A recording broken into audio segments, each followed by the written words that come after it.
드시면서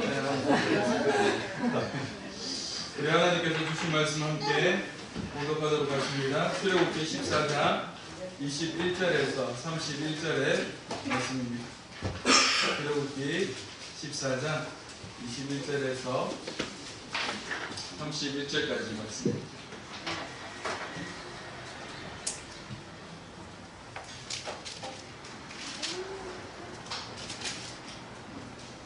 그 성경 102명 증이 찾으셨으면 저와 여러분들이 한 절씩 교독하도록 하십니다. 모세가 바다 위로 손을 내밀매 여호와께서 큰 동풍이 밤새도록 바닷물을 물러가게 하시니 물이 갈라져 바다가 마른 땅이 된지라. 이스라엘 성민이 바다 가운데를 들어가고 물은 그의 좌우에 들리니 애국 사람들과 바로의 말들 병거들과 그 마병들이 다 그들의 뒤를 추격하여 바다 가운데로 들어오는지라. 새벽에 여호와께서 물과 구름 기둥 가운데와 애국을 내려주시고 애국을 내려주게 하셨으며 그들의 병거 바퀴를 벗겨서 달리기가 어렵게 하시니 애국 사람들이 이르되 이스라엘 앞에서 우리가 도망하자. 여호와가 그들을 위하여 싸워 애국 사람들을 치는도다. 여호와께서 모세에게 이르시되 네의 손을 바다 위로 내밀어 우리 애국 사람들과 그들의 병거들과 마병들 위에 다스리게 하셨으나 모세가 곧 손을 바다 위로 내밀매 새벽이 되어 바다의 힘이 회복된지라. 애국 사람들이 물을 거슬러 도망하나 여호와께서 애국 사람들을 바다 가운데 엎으시니 우리 다스려 그들과 그들 위에 그들의 길을 따라 바다에 바다의 바로에 그들의 하나도 아니하지 않았다.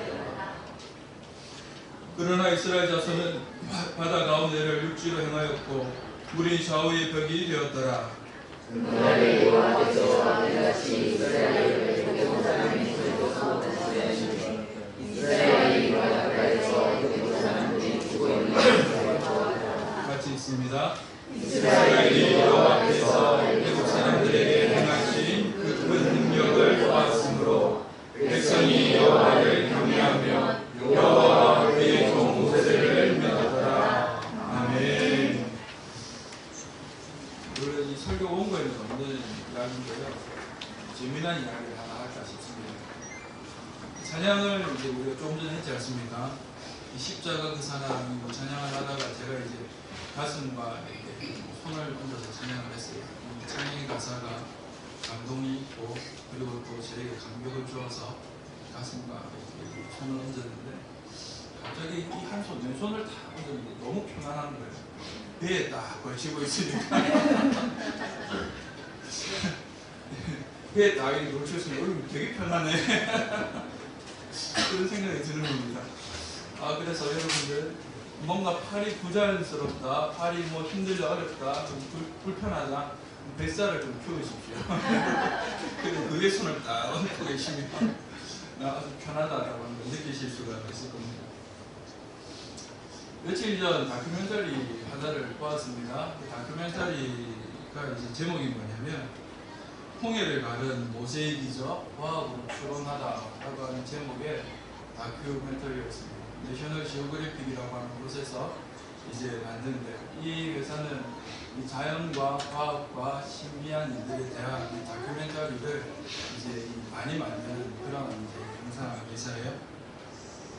그러면서 여기 나오는 그 다큐멘터리를 진행해 나가는 사람이 한 가지 그 질문을 던지는 거죠. 도대체 성경에 나와 있는 것이 이 출애굽기에 나와 있는 14장에 나와 있는 홍해의 기적, 모세의 기적이라고 하는 것이 정말 있었을까? 있었다면 그곳은 어디일까? 라고 하는 질문으로 이제 시작을 하는 겁니다. 그래서 일반적으로 우리 홍해가 갈라졌다라고 하는 그곳에 가가지고 이 사람이 이제 살펴보는 거죠. 아무리 살펴봐도 그것이 사실 아닌 것 같아요. 왜 아니냐라고 했더니 그 홍해의 폭이 50km가 되는 겁니다. 하나님께서 아무리 광풍을 풀어가지고 길을 열었다 하더라도 이 사람들이 밤새 건너갈 수 있는 거리가 안 되는 거예요. 우리 일반적으로 성인 남성이 하루에 6시간을 걸으면 몇 킬로를 걷냐 했더니 24km를 걷습니다. 1시간에 4km 걷는다라고 하면 24km잖아요. 그러면은 지금 이게 50km라면은 몇 시간을 걸어야 되는 거예요? 12시간 이상을 걸어야 되는 거리인 겁니다. 그러니까 저녁 6시부터 그 다음날 새벽 6시까지 걸었다고 하면 모르겠어요. 건넜을 수도 있겠죠. 그런데 아무리 생각해도 그 정도 거리는 아닐 것 같다라는 이제 생각이 드는 거예요. 그래서 이 사람이 다시 한번 이제 생각을 한 겁니다. 뭘 생각했냐 했더니 그러면 혹시 성경의 번역이 잘못된 건 아닌가? 여기 성경은 홍해라고 번역을 했지만 홍해가 아니라 다른 번역이 되어야 되는 건 아닌가? 라고 생각을 한 겁니다. 그래서 이제 이 히브리 원어를 찾아본 거죠. 히브리 원어를 찾아보니까 이 홍해라고 하는 그 지명이 원어로는 얌숲이라고 되어 있는 거예요. 얌숲이라고 되어져 있는데 이거는 어떻게 읽느냐에 따라서 레드시가 될 수도 있지만 리드시가 될 수도 있는 거예요. 즉 이게 무슨 말이냐면 붉은 바다가 될 수도 있지만 갈대 바다가 될 수도 있다라고 하는 겁니다. 그래서 이 남자가 그러면 홍해가 아니라 혹시 갈대 바다가 아닌가 라는 생각이 들어가지고 이 성서고고학자하고 이 갈대 바다가 어디냐라고 하는 것을 막 찾아보기 시작한 거예요. 그러다가 이제 한 신전에 이 갈대 바다 모양의 상형 문자가 있는 걸 보게 되는 겁니다. 그래서 여기가 어딜까 해서 이 이집트 쪽을 쭉 찾아보니까 만잘라 호수라고 하는 곳을 찾게 되는데요. 만잘라 호수는 정말 넓은 바다와 같은 그 넓이와 함께 주변 곳곳이 갈대로 심겨져 있어가지고 갈대 바다라 불릴 만하다라고 하는 이제 그런 곳이었던 거죠. 그리고 그곳의 깊이가 어느 정도 깊이냐 했더니 이 어른 허리 정도 오는 깊이 정도 된다라고 하는 거예요. 그래서 이제 추정을 하는 겁니다. 여기가 이 홍해 이스라엘 백성들이 건넜던 곳이 아닌가라고 생각하는 거예요. 그러면 물은 어떻게 사라졌지? 라고 생각을 해보는 거예요. 그래서 이 만잘라 호수에 관련되어져 있는 역사 자료를 쭉 찾아보다 보니까 1881년도에 영국군이 그곳에 오게 되었는데 영국군 장교가 쓴 기록을 보게 되는 거예요. 1881년도에 어떤 일이 있었냐 했더니 영국 군인들이 그곳에 진지를 만들기 위해서 열심히 일하고 있는데 이 저녁쯤이 되니까 바람이 거세게 불기 시작하더라고 하는 거예요. 바람이 거세게 불어서 도저히 일할 수 없는 상황이 되어서 전부 철수를 하고 그 다음날 아침에 왔는데 그 전날 있었던 호수가 사라져 버리는 거예요. 이게 도대체 어쩌 있는 일이냐라고 해가지고 이제 기록을 해놨던 거죠. 그래서 이 프로그램을 다큐멘터리를 진행하는 남자가 이 대기 과학자에게 찾아가서 물어봅니다. 이런 경우가 있을 수 있느냐? 과학적으로 증명할 수 있느냐? 라고 하니까 대기 과학자가 하는 말이 있을 수 있다. 시속 80km 이상 되는 바람이 6시간 이상 불면 그 정도 되는 물의 양은 10km 정도 물러갈 수 있다고 합니다. 대단하지 않습니까? 자연의 힘이 대단하다고 하는 거죠. 그 현상을 뭐라고 얘기하냐면 윈드 셋다운이라고 하는 현상이다 라고 얘기를 하는 겁니다. 그래서 이 프로그램을 진행하는 사람이 맞다. 그러면 여기가 만잘라 호수 여기가 이스라엘 백성들이 지나간 거기가 맞는갑다 라고 했는데 다시 성경을 읽다 보니까 이상한 이 의문점이 드는 거예요. 왜냐하면 우리는 14장 2절 말씀에 보면 이스라엘 백성들이 출애굽에서 처음 지느친 곳이 있는데 그 지느친 곳이 어디냐면 믹돌과 비하이로 사이라고 이야기를 하고 있어요. 그럼 이제 믹돌이라고 하는 곳이 만잘라 호수와 가까워야 되는 것 아닙니까? 그래서 만잘라 호수를 건넜고 믹돌과 비하이로 사이에 이제 있었으니까 그래서 이제 살펴보니까 믹돌이라고 하는 장소와 지금 만잘라 호수의 거리가 한 50km 정도 떨어져 있는 거리라고 하는 거예요. 또 이상하잖아요. 그죠? 그래가지고 생각을 다시 또 하게 됩니다. 어떻게 하면 이 만잘라 호수의 위치가 여기가 아니라 혹시 원래는 믹돌 근처였는데 수천 년의 시간이 지나면서 이게 옮겨지지 않았을까? 라고 하는 이제 추측을 가지고 다시 과학 장비를 가지고 찾아보는 거죠. 그래서 이 지질학자 그리고 이제 대기학자 이런 사람들이 모여가지고 그 사람들이 가지고 있는 장비로 모세 당시의 시대로 거슬러 올라갔더니 믹돌 옆에 뭐가 있었냐 했더니 원래 만잘라 호수가 있었고 이게 지금 이 수천 년의 시간이 지나면서 50km 정도 옮겨갔다라고 하는 추정치가 나오게 된 거예요. 재밌죠?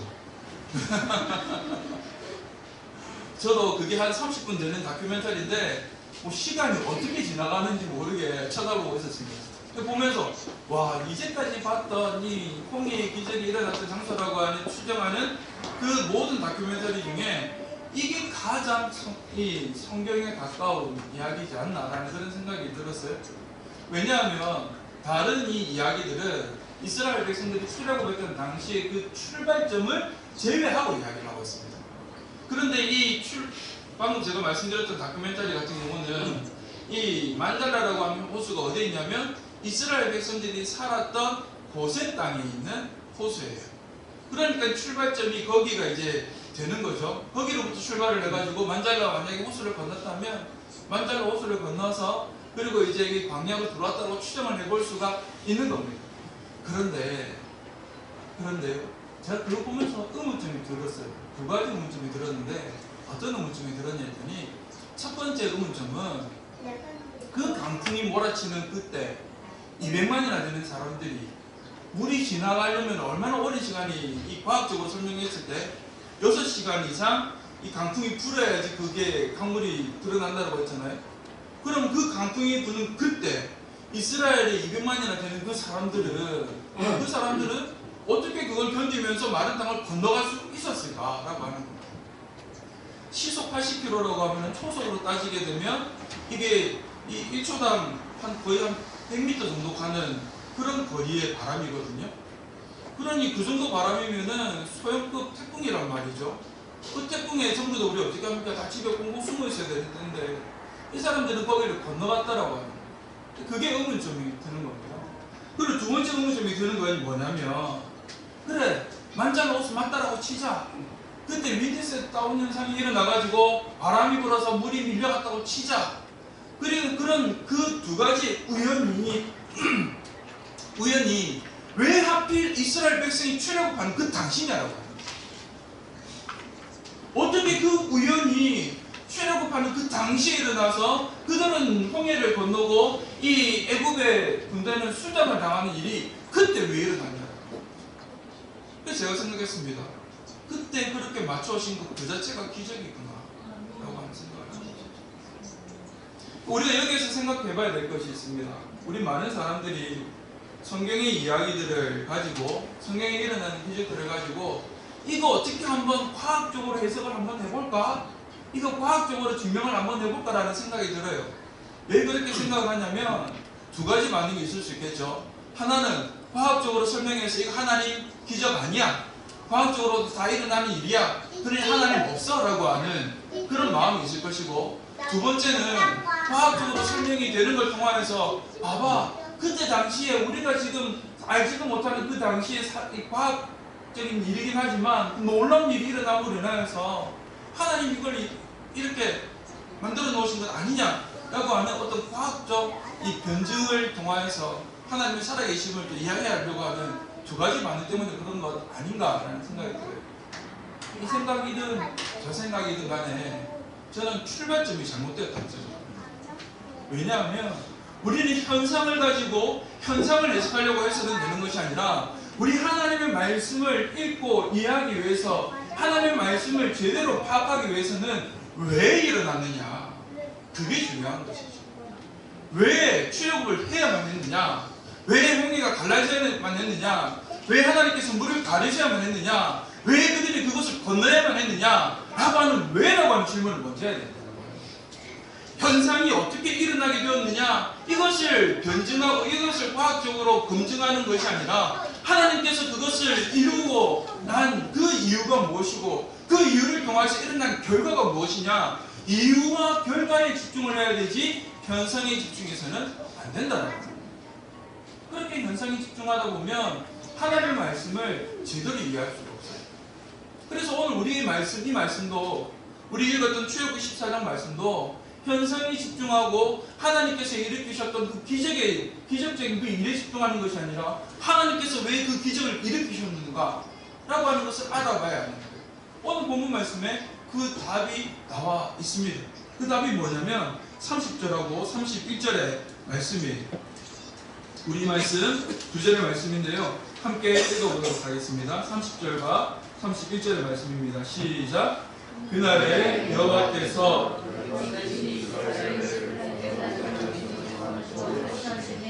이스라엘이 바닷가에서 애굽 사람들이 죽어 있는 것을 보았더라.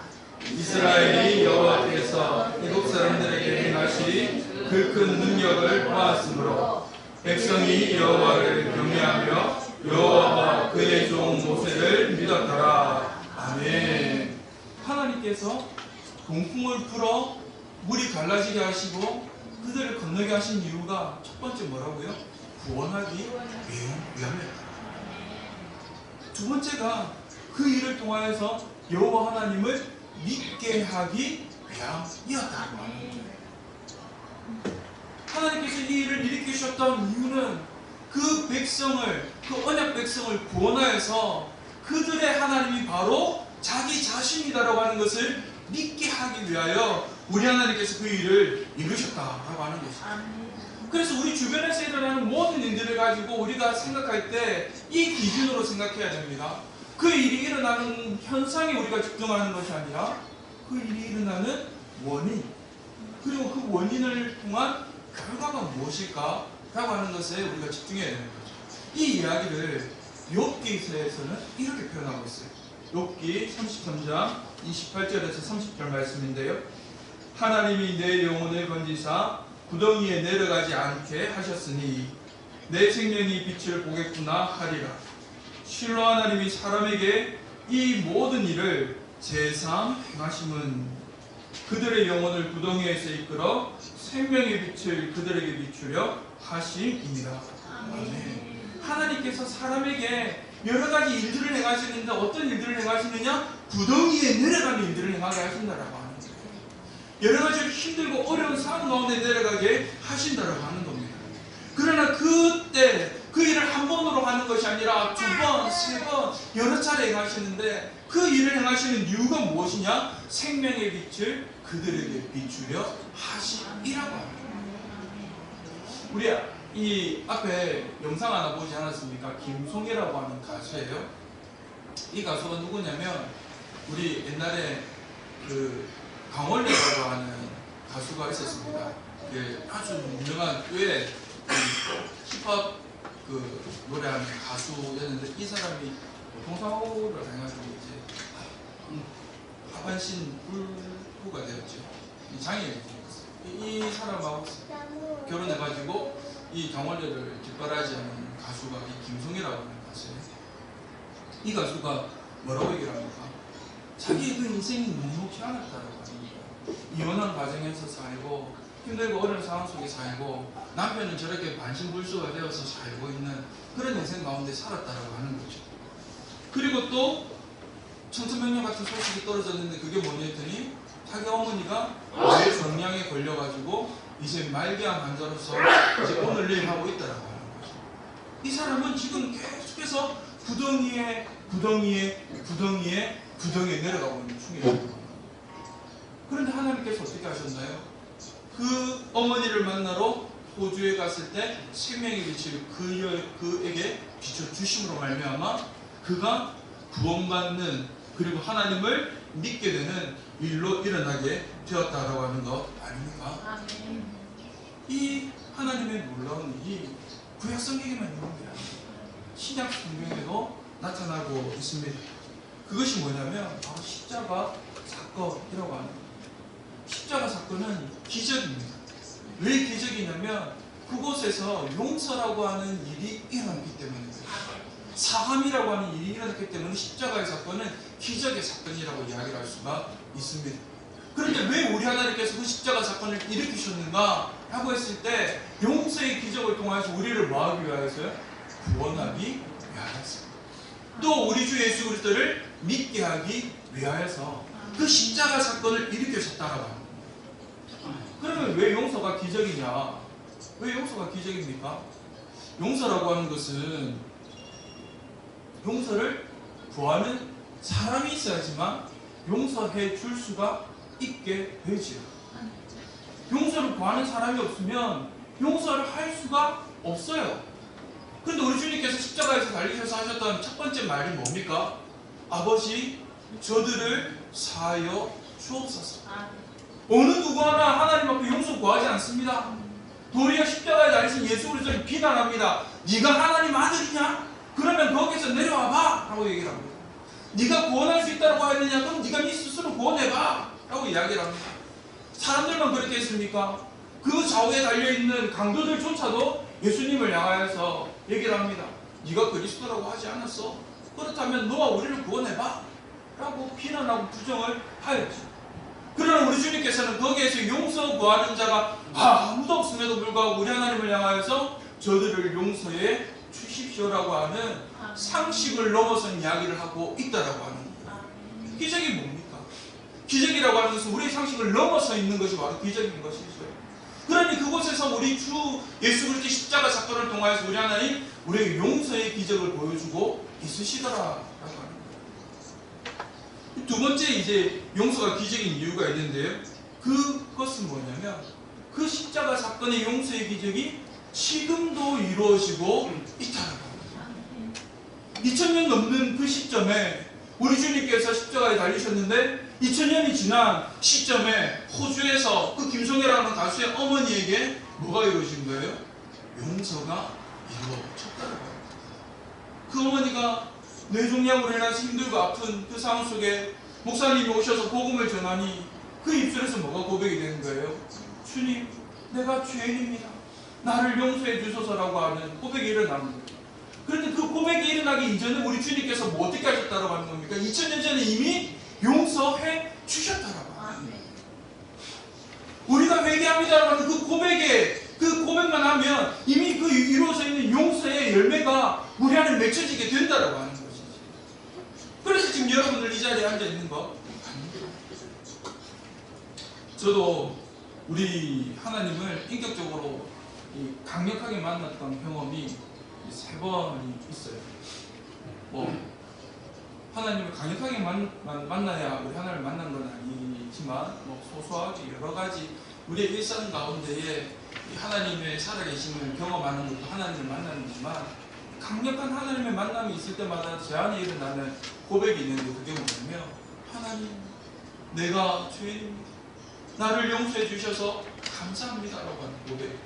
첫 번째 고백이 언제 있었냐면 지난번에 말씀드린 것처럼 19살 여름 수련회 때, 고등학교 3학년 여름 수련회 때 우리 하나님이 나를 만나주시는 그 은혜를 받았을 때 제 입술에서 나왔던 첫 고백은 뭐냐면 하나님, 이 죄인을 용서해 주셔서 감사합니다라고 하는 고백이었어요.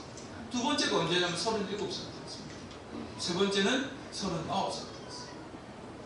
그렇게 하나님의 강력한 임재가 있을 때마다 하나님 나를 만나 주실 때마다 무엇을 고백하니 했더니 하나님 나를 용서해 주셔서 감사합니다라고 하는 고백이 있는 것이죠. 그러니 2000년 전에 일어났던 그리고 이스라엘이라고 하는 골고다 언덕이라고 하는 곳에서 일어났던 그 용서의 사건이 용서의 기적이 오늘 지금 이 순간에도 일어나고 있다고 하는 것, 그것이 바로 기적이라고 하는 겁니다. 저와 여러분들이 그 기적을 맛보시기를 바랍니다. 그 기적 가운데 있기를 바랍니다. 그 기적을 통하여서 우리 안에 하나님을 믿는 그 믿음이 일어나는 저와 여러분들이 되시기를 간절히 주님의 이름으로 축원합니다. 아멘. 그러면 그 기적들을 통하여서 우리가 구원받았고 우리가 믿음의 삶을 살아가는 사람이라면 그 삶의 모습이 어떠한지를 알아야 하지 않겠습니까? 그 삶의 모습이 어떤 삶이냐면 우리 주님께서는 용서의 삶이다 하고 말씀하고 있어요. 누가복음 17장 1절에서 10절의 말씀, 이 기절의 말씀이라서 제가 화면에 조금 같이 정리를 했습니다. 저와 여러분들이 한 절씩 교독하도록 하시겠습니다. 누가복음 17장 1절에서 10절의 말씀인데요. 제가 먼저 읽습니다. 예수께서 제자들에게 이르시되 실족하게 하는 것이 없을 수는 없으나 그렇게 하게 하는 자에게는 바로다.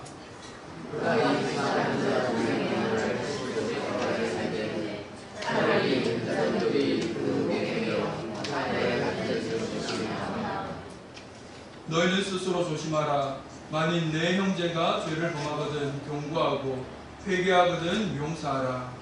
만일 너희의 일곱번이라도 그에게 죄를 짓고 7번 회개하거나 내가 회개하고 나서 너는 용서하라. 주께 여짜오되 우리에게 믿음을 더하소서 하니 주께서 이르시되 너희에게 깨닫지 못하는 믿음이 있으면 이 고난으로 성경으로 바다에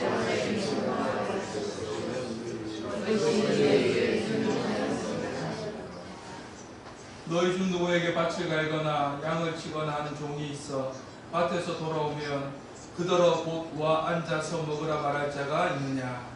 우리여 그가 내는 것을 준비하고 이를 끼고 나는 마시는 동안에 손을 들고 쓰는 그 위에 먹고 마시라.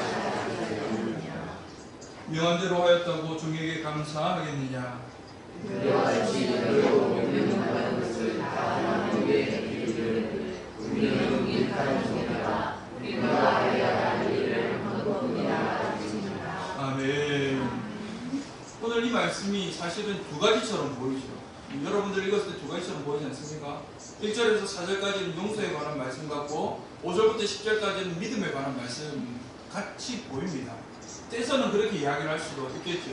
그런데요, 누가복음 이 17장 앞에 어떤 말씀이 나오냐면 부자와 나사로에 관한 말씀을 하시면서 하나님의 나라는 누가 들어가는가에 대한 믿음에 관한 이야기를 하고 있습니다. 그러면서 부자와 나사로의 믿음에 관한 이야기를 하시고 우리 주님께서 바로 하신 이야기가 어떤 말씀이냐 했더니 용서하라라고 합니다. 그리고는 이제 제자들이 다시 한번 물어보죠. 우리에게 믿음을 좀 더해주세요라고 이야기를 하죠. 그래서 우리 주님 하시는 이야기인데 사실 이 제자들이 했던 5절의 말씀을 싹 빼고 이야기를 하면 하나님의 나라에 관한 이야기를 하시면서 우리 주님께서 믿음에 관한 이야기를 하시는데 믿음의 삶을 사는 사람은 용서의 삶을 사는 사람이고 용서의 삶을 사는 사람들에게 나타나는 것이 무엇이냐 했더니 바로 하나님의 나라가 이루어진다라고 하는 이야기를 하고 계시는 거예요. 그리고 그 하나님의 나라가 이루어지는 그곳은 바로 능력 있는 곳이다라고 하는 것을 말씀하는 것이죠. 그래서 믿는 자의 삶과 용서의 삶 그리고 믿음을 더하여 나타나는 능력의 삶은 하나로 연결이 되는 모습이다라고 하는 것을 지금 말씀하고 있는 겁니다.